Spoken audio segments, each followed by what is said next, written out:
நமது கலாச்சாரம், நமது பண்பாடு எப்போதும் நம்முடன் நீடித்து இருக்கும். சப்ஸ்கிரைப் திலக். அவன் கொடுமைகளில் சிதைந்து மனம் உடைந்து அன்னை பூமியும் இந்திரனும் நாரதரும் பிருகஸ்பதியும் மற்றுமுள்ள தேவர்களும் உதவி பெறுவதற்காக பிரம்மதேவரிடம் சென்றார்கள். பிரம்மதேவர் அவர்களை அமைதிப்படுத்தினார். கம்சனை போன்ற அரக்கர்களை அழிப்பதற்காக இறைவன் பூமியில் அவதரிக்கும் நேரம் நெருங்கிவிட்டது என்றார். அவர் மேலும் சொன்னார், இந்த முறை பகவான் ஸ்ரீ கிருஷ்ணரே பூமிக்கு வர முடிவெடுத்திருக்கிறார். பரீட்சித், விதியின் விளையாட்டை பார்த்தாயா? எந்த கம்சனை அழிப்பதற்காக பகவானே அவதாரம் எடுத்து பூமிக்கு வரப்போகிறாரோ அது அந்த கம்சனுக்கு தெரியாது. பகவான் ஸ்ரீ கிருஷ்ணர் தன் சகோதரி தேவகியின் கருவிலை உருவாகப் போவதும் கம்சனுக்கு தெரியாது. பாவம் உண்மை அறியாது கம்சன் தன் சகோதரி தேவகியின் திருமணத்தை எதுகுலத்து ராஜகுமாரன் வசுதேவனுடன் மிக ஆடம்பரமாக நடத்தினான்.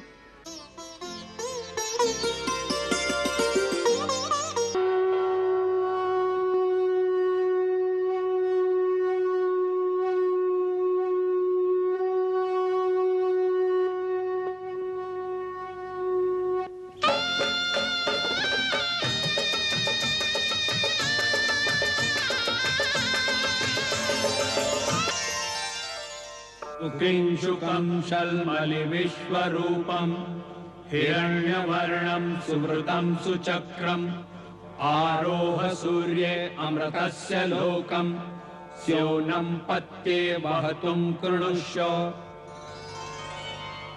अन्तरिक्षरारिजवासन्तु पन्था ये भी सखायो यन्ति नो वरेण्यं समर्यमासं भगुनो निनीयात् संजासपत्यं स्वयमस्तु देवाः.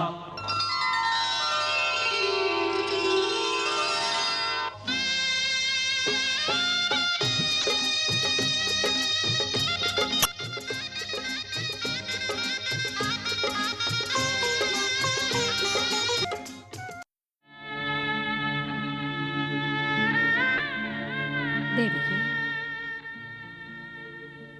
நீ செய்த பாக்கியம் யாரும் செய்திருக்கவே முடியாது. இவ்வளவு நல்ல புகுந்த வீடு, கண்ணியமான கணவன். பகவான் உங்களை சந்தோஷமாக வைக்கட்டும். இல்லை கண்மணி, ஆனந்தமான சமயத்தில் வேதனைப்படாதே. அம்மா, ஏன் இப்படி இருக்கிறாய்? சொல்லு. தாயிடம் தயங்கலாமா? அம்மா, ஏனோ புரியவில்லை. அச்சமா இருக்கிறது. நடக்கக்கூடாது நடந்துவிடப் போகிறதோ என்று ஏதோ எனக்குள்ளே சொல்கிறது. அம்மா, பயமாக இருக்கிறது. எனக்கும் அப்படித்தான் தோன்றுகிறது. ஆமம்மா, பயம் என்னை ஆட்டி படைக்கிறது. என் மனமெனும் வீணை ஏனோ வீரகீதம் பாடாமல் என்று சோக சுரங்களில் வேதனை ராகம் பாடத் தொடங்கிவிட்டது. மூத்தவன் என்ற முறையில் இவளுக்கு தைரியம் சொல்ல வேண்டிய நீயே இவளை இன்னும் கலவரப்படுத்துகிறாயே. அச்சத்தையே அறியாதவன் பயந்தேன் என்று பேசுவது அமைந்தா? ஆம் தாயே, நான் என்ன செய்ய? பாசத்தங்கை புகுந்த வீடு போவதினால் பயமறியாத கம்சனின் மனதும் கலங்கிவிட்டது.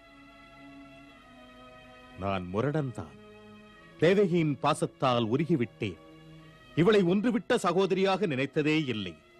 என் உடன்பிறப்பாகத்தான் நான் மதிக்கிறேன். அதனால் தான் இவளை பிரியும் போது என் உயிரே பிரிந்து போவது போன்ற உணர்வில் தவிக்கிறேன். மனம் கலங்கி நிற்கிறேன்.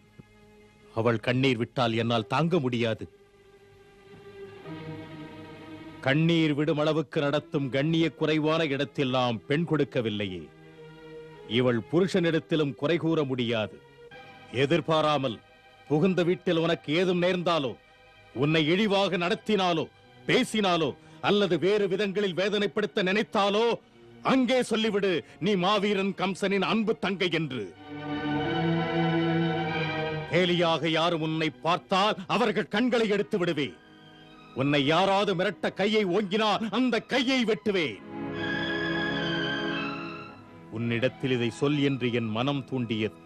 உன் புகுந்த வீட்டில் உன்னை தரக்குறைவாக நடத்திட யாருக்கும் அங்கே துணிவு வந்து விடாது. உனக்காக நான் வாழுகிறேன், தங்கைக்காக இந்த அண்ணன். ஆம், மறந்து விடாதே.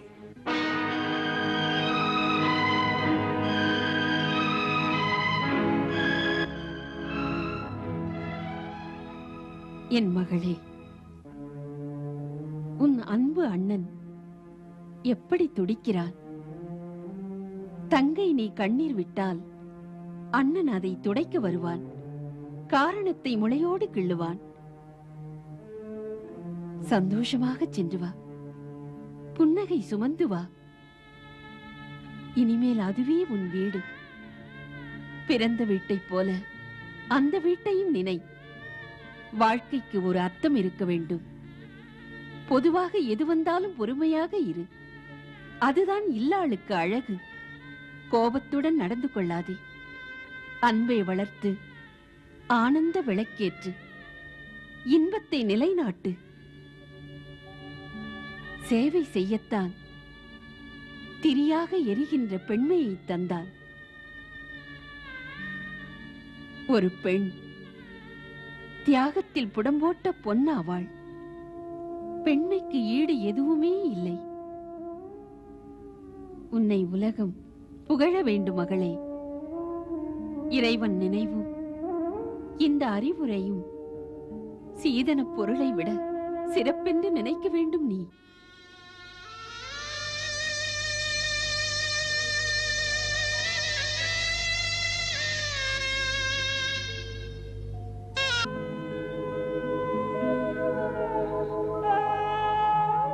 நீடூழி வாழ வேண்டும். வசுதேவா, இன்று வரை என் மகள், இனிமேல் உன் மனைவி. இவள் இன்ப துன்பம் உன்னுடைய பொறுப்பு. வாழ்வில் புருஷன் மனைவி உடலும் உயிரும் போல. எப்படிப்பட்ட சூழ்நிலையிலும் அன்பு மனைவிக்காக புயலையும் தாங்குவது புருஷனின் கடமை. பூமியின் பொறுமை மனைவிக்கும் சூரியனின் கருணை கணவனுக்கும் வேண்டும். அப்படியிருந்தால் பிரச்சனைகள் எது வந்தாலும் புயலிலே சாய்ந்து விழும் மரங்கள் போல அவைகள் விழுந்து மறைந்துவிடும். ஒருவரை ஒருவர் புரிந்து கொண்டு வாழ்ந்தால் எந்த பிரச்சனையும் வராது. பெற்றவர்க்கும் பெருமை சேர்க்கும்.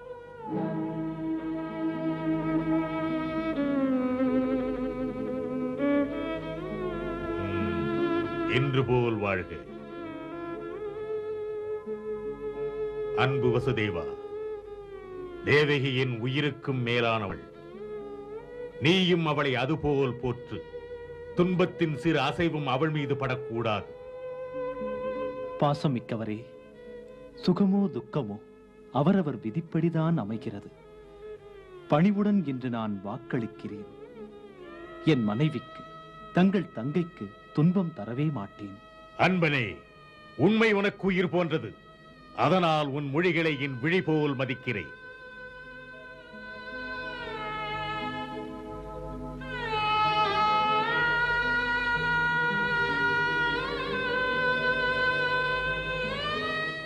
செல் தங்கையே, அன்பு தங்கையே, இன்று உனக்காக கம்சனே தேரோட்டி உன் புருஷன் மாளிகையில் கொண்டு விடுவேன். புறப்படு.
மன்னர் கம்சருக்கு தேவகி வசுதேவருக்கு மன்னர் கம்சருக்கு தேவகி வசுதேவருக்கு மன்னர் கம்சருக்கு தேவகி வசுதேவருக்கு மன்னர் கம்சருக்கு தேவகி வசுதேவருக்கு மன்னர் கம்சருக்கு தேவகி வசுதேவருக்கு மன்னர் கம்சருக்கு தேவகி வசுதேவருக்கு மன்னர் கம்சருக்கு தேவகி வசுதேவருக்கு மன்னர் கம்சருக்கு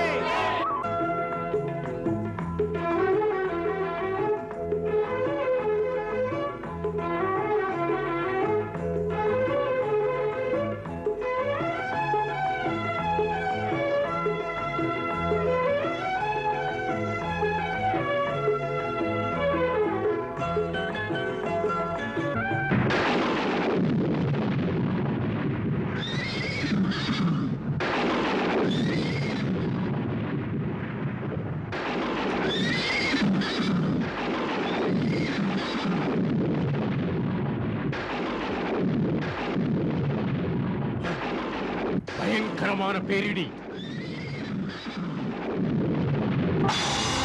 ஏ மதிகட்ட கம்சனே, ஏ மதிகட்ட கம்சனே, மதிகட்ட கம்சனே, யார் என்னை மரியாதையின்றி அழைப்பவன்? யார் என்னை என் பெயர் சொல்லி அழைப்பவன்? என் முன்னால் வா. ஏ மதிகட்ட கம்சனே, இது உன் பெருமைக்குரிய நேரம் அல்ல, உன்னை சிறுமைப்படுத்தும் நேரம். உண்மையில் நீ இப்போது உன் கையால் உனக்கே தீயிட்டுக் கொள்ளச் செல்கிறாய். அடே முட்டாள், எவளை பாசத்தோடு நீ இன்று தேரில் அமர்த்தி அழைத்துச் செல்கின்றாயோ அந்த தேவகியின் 8வது கர்ப்பத்தில் பிறக்கும் குழந்தைதான் உனக்கு பாசக்கயிறு. இவளுடைய 8வது பிள்ளை உனக்கு யமனாவார். உன் பாசத் தங்கையின் பிள்ளை உனக்கு பாசக்கயிறு. உன் பாசத் தங்கையின் பிள்ளை உனக்கு பாசக்கயிறு.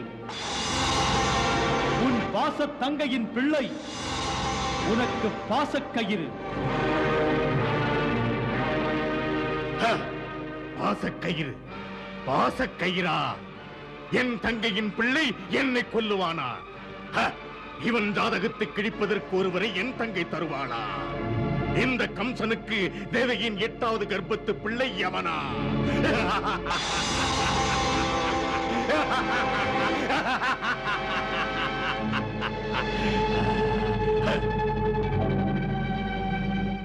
பாசக்கயிறாக வரும் பிள்ளையை பெற்று தரப்போகிறவளே, அஞ்சுகிறாயா தேவகி? என்னை அச்சுறுத்துவது உனது 8வது பிள்ளை.